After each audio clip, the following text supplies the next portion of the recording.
एक सच्ची घटना सुनाए हम आपको। गिरिराज जी गए हैं आप लोग गोवर्धन।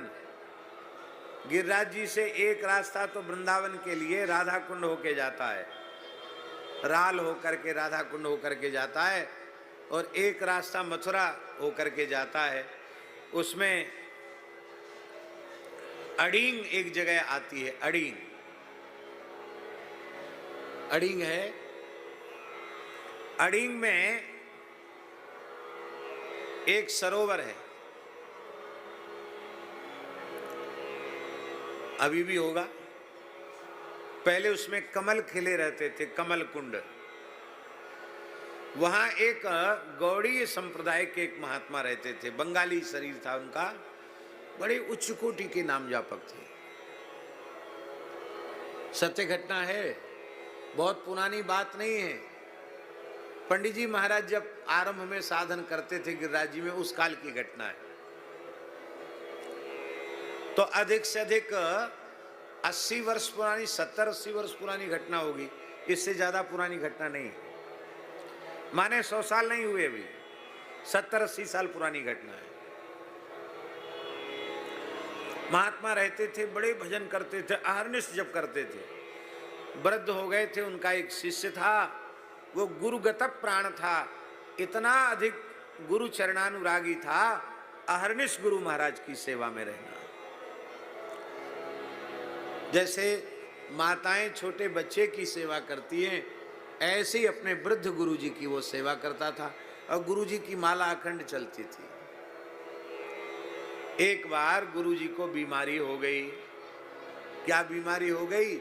एक बीमारी होती कंठमाल, यहाँ ऐसे ऐसे फोड़ा हो जाते हैं पूरे, और वे बड़ा बड़ा भारी कष्टकारी रोग है कंठमाल।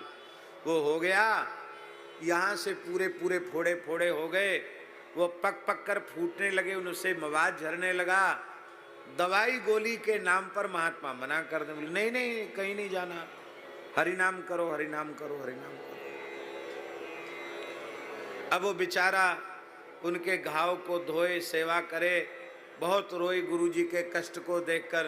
गुरु जी उसी में भगवान की कृपा का अनुभव करें। एक दिन उससे सहन नहीं हुआ, ठाकुर जी को मन ही मन कुछ खरी खोटी सुनाई कि हमें गुरु जी का कष्ट दे दीजिए ना, आप काहे को गुरु जी को परेशान कर रहे हैं, हमसे गुरु जी का दुख देखा नहीं जाता है। तो चेला, गुरु जी माला फेर रहे थे, वो कमल कुंड पे जाके बैठ के रोने लगा सवेरे सवेरे। तो ठाकुर जी की कृपा हो गई।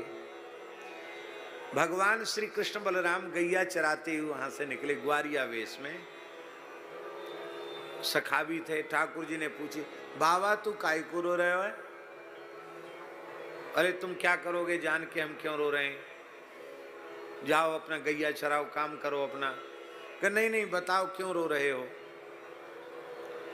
बोले हमारे गुरुजी को ऐसी बीमारी हो गई है कंठमाल, बहुत दुखी है, गुरुजी का कष्ट हमसे देखा नहीं जाता है। तो ठाकुर जी बोले तेरो गुरु हठी है, वो मानेगो नहीं। तो एक कष्ट भले ही है रहे, पर तेरे गुरु है कोई कष्ट ना है, वो तो प्रसन्न है, वो तो खूब हरिनाम कर रहे हो है, पर तुमसे कष्ट नहीं देखा जाता। तो लो ये लूखड़ी।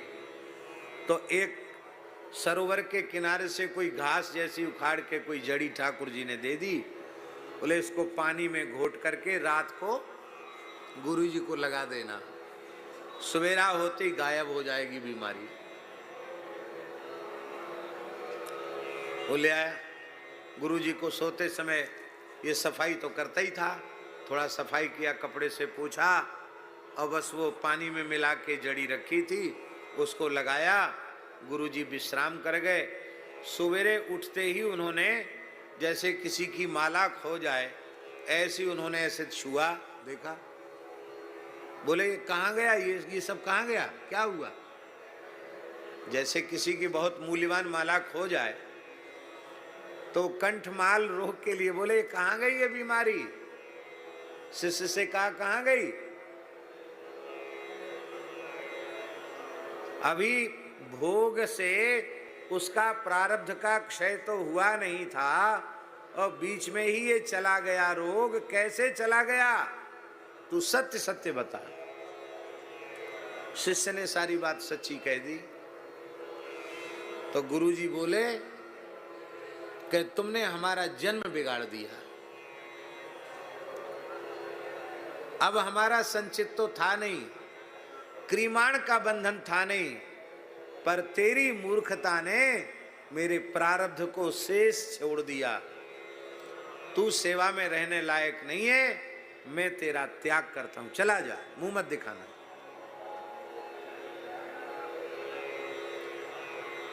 अब वो रोने लगा। बोले गुरुजी मैं आपके बिना तो रह नहीं सकता। बोले नहीं नहीं, तू जा जा, तू बस जा। भगा दिया उसको। वो बेचारा भोला भाला था। फिर जाके वही कमल कुंड के पास जाके वही बाट के फिर रोने लगा। तो ठाकुर जी फिर सवेरे गैया लेके निकले। अब काय को रोवे, अब क्यों रो रहा है? तो उन्हें बताई कि गुरुजी का रोग तो ठीक हो गया, अब घाव नहीं, रोग का चिन्ह भी नहीं।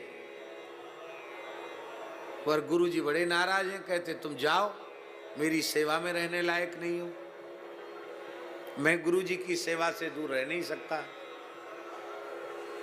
तो ठाकुर जी बड़ी जोर से खिलखिला के हंसे। बोले मैं तो पहले ही कह रहा हूं तेरो गुरु बड़ो हठी है, वो माने को ना है। ले ये लूखड़ी ले जा और लगाए दे, बाबा की माला फिर से आ जाएगी। बोलो वृंदावन बिहारी की जय। और बोले तुम सेवा करो, ये 1 महीने का कष्ट और है, वो ठीक हो जाएगा। 1 महीने बाद गुरुजी ठीक हो गए। तो गुरुजी ने शिष्य को हृदय से लगा के कहा, बेटा तू भाग्यशाली है, तुझे कृष्ण बलराम का 2 बार दर्शन हो गया। बोलो भक्तवत्सल भगवान की जय। बिना बताए गुरुजी ने बता दिया कि वो लूखड़ी देने वाले और कोई दूसरे नहीं थे, भगवान कृष्ण बलराम थे।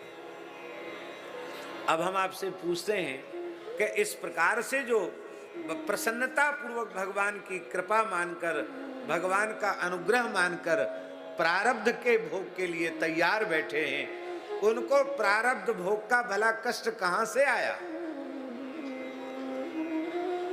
बस वे तो एक ही बात कहते हैं, स्वर्ग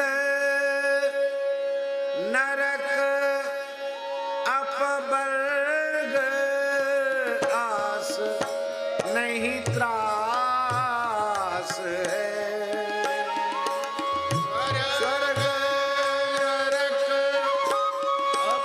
अपवर्ग आस नहीं त्रास है। जहाँ राखो तहाँ रहो, मान सुख हाँ, जहाँ राखो तहाँ रहो, मान सुख असी है। देहु दया करना न भूलो केली को, देहु दया न भूलो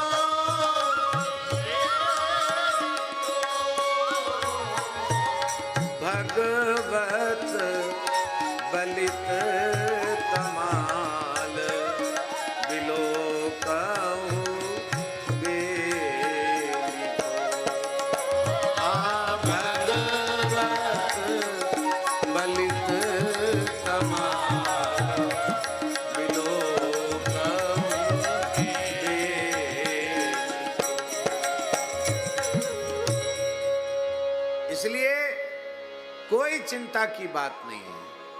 तो भगवान की कृपालुता, दयालुता का चिंतन करना, भगवान के शील गुण का अनुसंधान करके धैर्य रखना, भले ही मेरे में कुछ न हो, पर प्रभु मेरे दोषों की ओर न देखकर अपनी कृपा करुणा की ओर देखकर मेरे ऊपर कृपा जरूर करेंगे, क्योंकि कंबा दयालुम शरणम ब्रजेम।